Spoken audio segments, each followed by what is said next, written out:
The sun was setting as James puffed down the main line with a line of trucks in tow.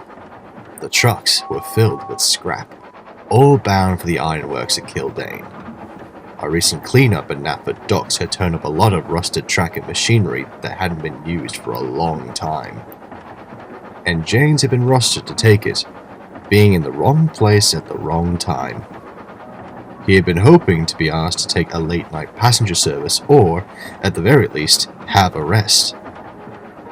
I'm surprised you're grumbling, James. Besides, we're full of metal in your favorite color.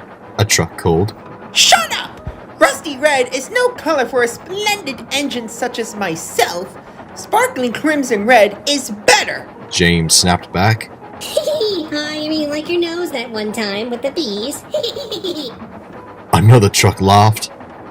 James wheeshed and snorted onwards, eager to put this job behind him once and for all.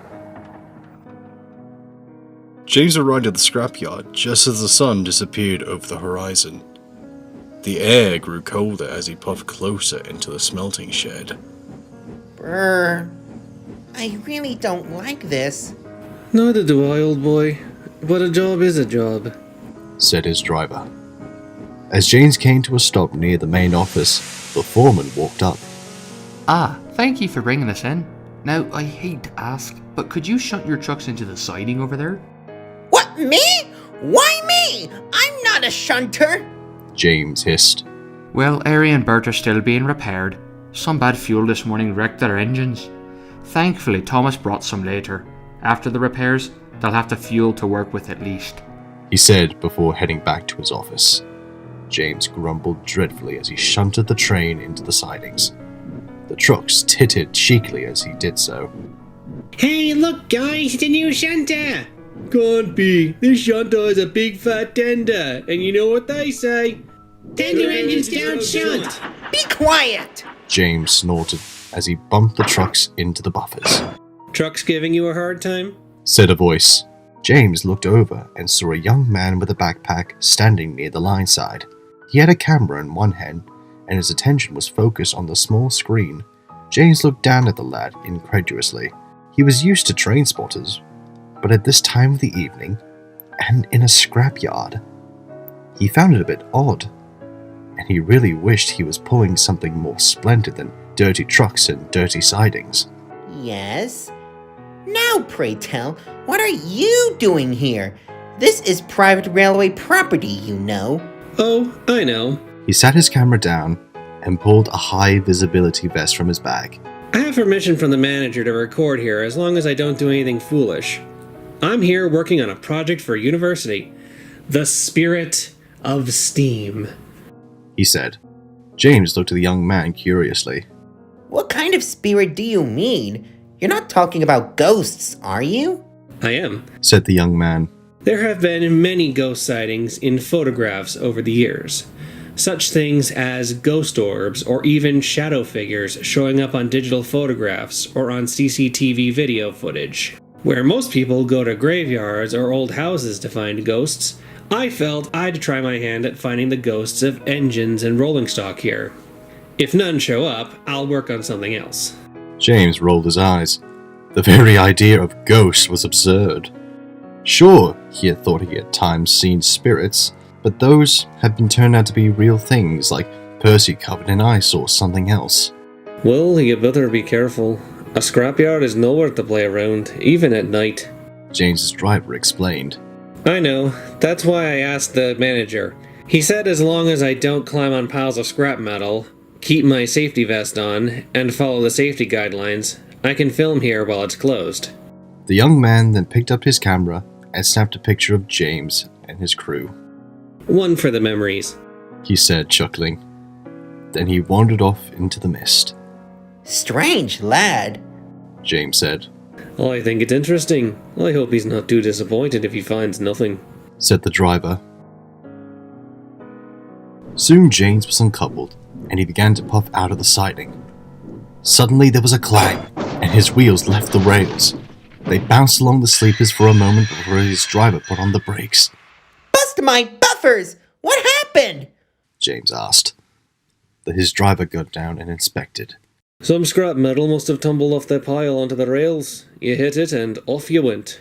Oh, brilliant! Now what are we going to do? The driver and fireman headed to the office to speak with the manager. They returned with bad news. The breakdown gang won't be here till tomorrow, James. You'll have to wait here for the night, I'm afraid.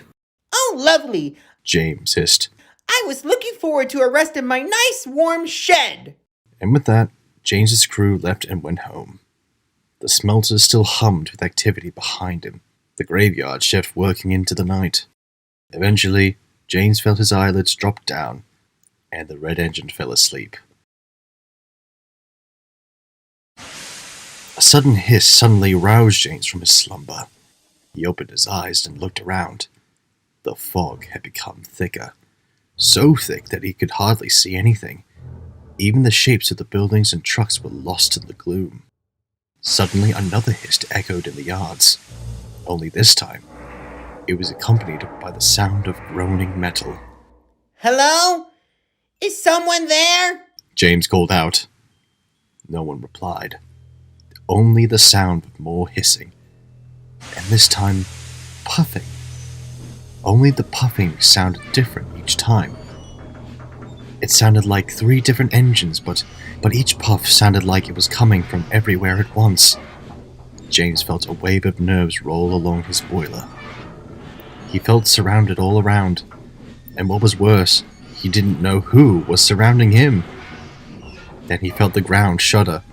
Something big was coming. It had to be another engine, but in the fog, James couldn't be sure. The chopping and rumbling and screeching came closer and closer. Then, out of the corner of his eye, James saw a shape move in the fog past him. In the dim yard lights, it just looked like a dark shadow. The chopping was louder than ever, and the metal screeching sound, the sound of rusty wheels turning, sounded almost alive, like cries and moans. The shape moved past him, and then suddenly vanished. James gulped and closed his eyes tightly. It was just a dream. Just a dream. Just a dream. He comforted himself. Soon sleep closed in again, and James drifted off to a dreamless sleep.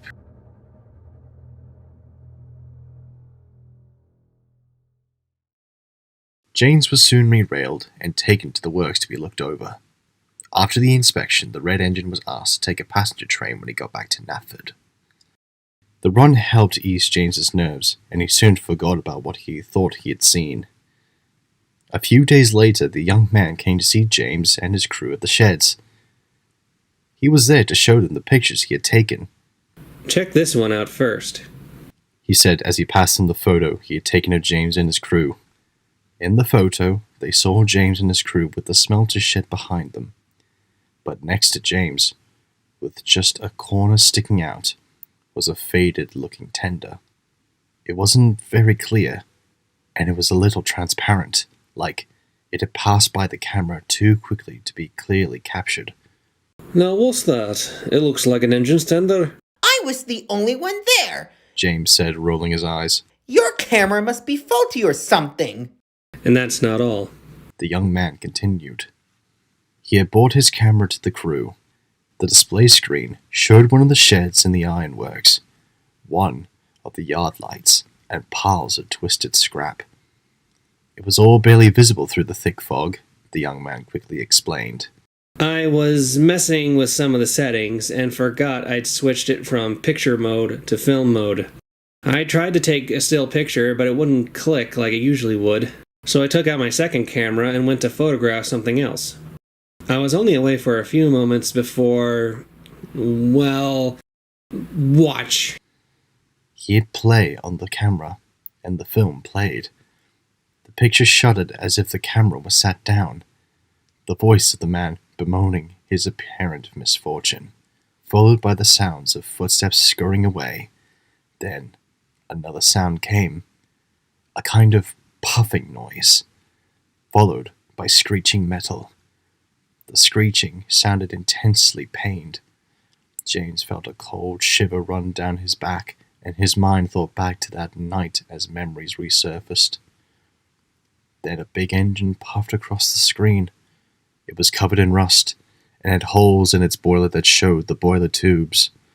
It rolled with a soft puffing sound, which at times sounded like 3 different engines at once. As it puffed past, no fire could be seen in the smoke box. The only light seemed to come from the little red tail lamp on its tender. Slowly, the engine rolled away from the camera, into the darkness, its red tail lamp the only thing in sight. Then the light flickered off, like someone had just flipped a switch. I later came back and turned the camera off, but you saw it, right? The young man asked. Yes, we did, said the driver. Are you sure you didn't alter this video? James asked, his voice quivering. What? Why do you think I would do that? You university kids are too clever. That engine might be nothing more than a broken old model toy being pushed through a model railway set done with fancy editing. I'm serious. The student insisted. While I might be clever, I'm not this clever. Besides, didn't you see the engine? It didn't look anything like in any train spotter's book. What do you mean? James asked. Does it look like Gordon, only with too many wheels? Came a voice. The group turned to see Edward looking over towards them. The old engine had been quietly building up steam while they had been talking. Yes, it did. I had to play the video back on my TV to see it better, but I did see more than 3 driving wheels on this engine, the student said. Edward looked down at his buffers and sighed. Oh dear. Seems they are still around, he said. They? Who are they? James asked, curious what Edward meant. Well, they, for lack of a better word, are known as the Killdane experiment. A tragic tale that took place long ago, and one that no one at the smelters dare speak of. The group looked on as the old engine continued. The Killdane experiment began in 1966. Following the second act of the Beeching Acts, many engines were withdrawn from service and scrapped before their time. Young engines sent to old sidings to rust away and be cut up. It happened so quickly, scrapyards on the other railway became filled to capacity. It was because of this that some trains of scrap came to Sodor for processing. This was before our line became a heritage railway. That summer, a young but eccentric engineer from Crovan's Gate came to the scrapyard looking for work. Following this young man's employment, strange things began happening. Workers would sometimes come to begin cutting up a scrap engine, only to find that someone had already started, as many parts were missing. Soon it wasn't just parts, as a whole scrap engine vanished once. For a time, no one could explain what was happening. It seemed as if the engine ceased to exist. Even receipts recording their arrival at the scrapyard would vanish. Police would occasionally patrol the scrapyard by night, to keep watch for any break-ins, but none were reported. We were soon to find out what became of those parts. It was during one night when I'd just arrived with a delivery of petrol for the generators. We were just shunting them into their siding when suddenly there was a scream from one of the nearby sheds. The front doors flew open, and out came the young engineer, badly burnt. Before anyone could ask him what had happened, something big puffed out of the sheds in a cloud of steam. It was a monstrous-looking scrap engine. It had no face, just a rusty smokebox door. Its boiler and cab were from an A1, mounted crudely atop a 9F's chassis, pulling a rusty old tender behind it.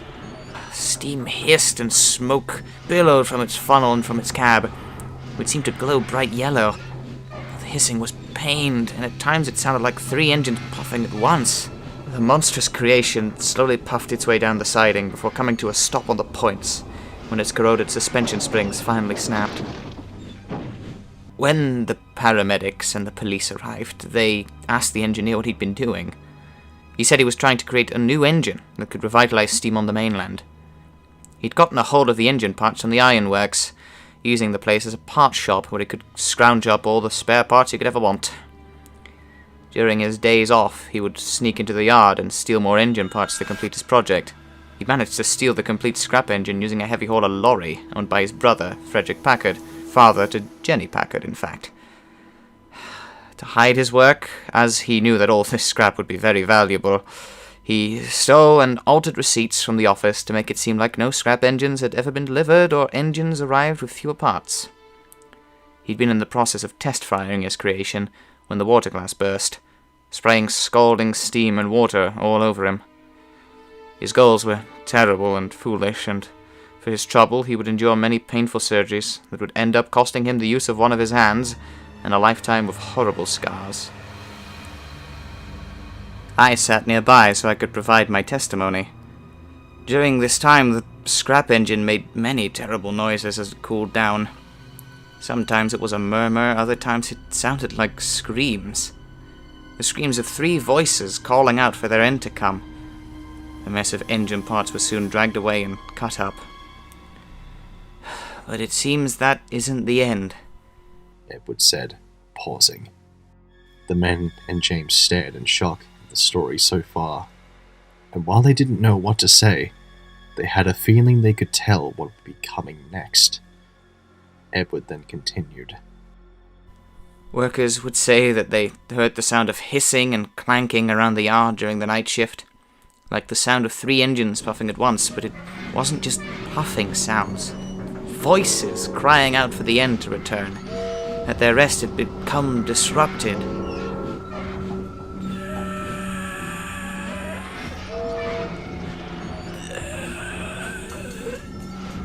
I am dead. Awaken me, or let me rest, for I was, and I am.